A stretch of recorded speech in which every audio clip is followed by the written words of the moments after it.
Okay dear, let's continue the lecture. हमने क्या बताया था आपको कि कोई प्रोसेस P1 है। First of all first step में उसने क्या किया है, पेज P1 के लिए रिक्वेस्ट किया है और पेज P1 अगर फ्रेम 1 के अकॉर्डिंग हमने देखा यहाँ पर मिसिंग था। तो इनिशियली फिर क्या हुआ, नंबर 2 स्टेप में ये पेज टेबल P1 पर ये पेज आपका मिसिंग है, तो पेज फोल्ड अकर हुआ। पेज फोल्ड अकर हुआ तो नंबर 2 आपने क्या किया, CPU ने डायरेक्ट रिक्वेस्ट की किसके साथ, सेकेंडरी मेमोरी के साथ। सेकेंडरी मेमोरी पे हमें क्या मिला, पेज P1 मिला, सॉरी प्रोसेस P1 पे हमने क्या फाउंड आउट किया, P1 पेज को।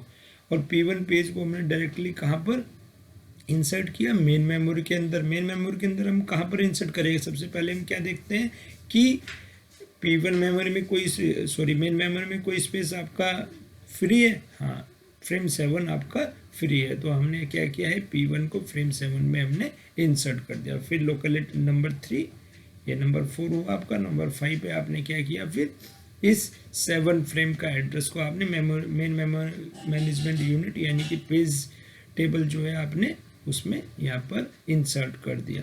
इंसर्ट कर दिया दैट मीन्स अगर नेक्स्ट टाइम इस पेज की रिक्वायरमेंट होगी तो वो पेज आप इजली कहाँ से पिक कर पाओगे, मेन मेमोरी से पिक कर पाओगे। तो इस टाइप से आपकी पेज रिप्लेसमेंट स्ट्रेटजी वर्क करती है और वर्चुअल मेमोरी का कॉन्सेप्ट आप बेसिकली यूज करते हो।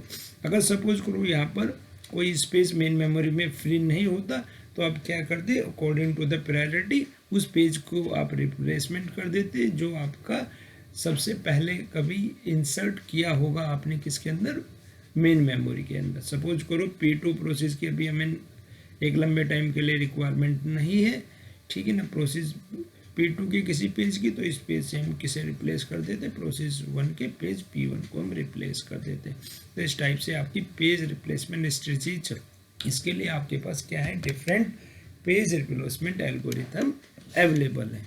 तो ये बेसिकली कॉन्सेप्ट है आपका वर्चुअल मेमोरी का, जहाँ पर हम क्या करते हैं, मैक्सिमम से मैक्सिमम पेज प्रोसेसेस को रिप्रेजेंटेशन हम किसके अंदर रखते हैं, मेन मेमोरी के अंदर रखते हैं और डिग्री ऑफ मल्टी प्रोग्रामिंग को अचीव करते हैं। बट फिर भी ऐसा ना हो कि भाई आपके पास सपोज करो 10 प्रोसेस हैं, 10 के 10 या 12 प्रोसेस हैं और आपने सभी पेजेस को आपने किसके अंदर रख दिया, मेन मेमोरी के अंदर रख दिया और सबके एक एक पेज को ही आपने रखा है। तो उस टाइम पे हो सकता है थ्रेसिंग की प्रॉब्लम आपकी क्रिएट हो कि तब भी आप किसी पेज के रिक्वेस्ट करें, हर बार आपका मैक्सिमम क्या हो, पेज फोल्ड अकर हो, तो उससे भी आपकी परफॉर्मेंस डिग्रेड हो सकती है। तो there are some advantage and disadvantage of the virtual memory are there. First of all, the advantage, the degree of multi-programming will be increases. Second one, you can run larger application with less real RAM.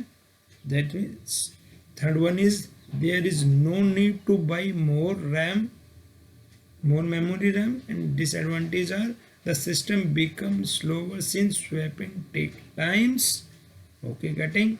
Second one, it takes more time in switching between application, and third one is the user will have the lesser hard disk space for its use. And one more thing we already discussed with you, demand paging. Demand paging is a popular method of virtual memory management. In demand paging, the pages of a process which are least used get stored in the secondary memory. A page is copied to the main memory when its demand is made or page fault occur.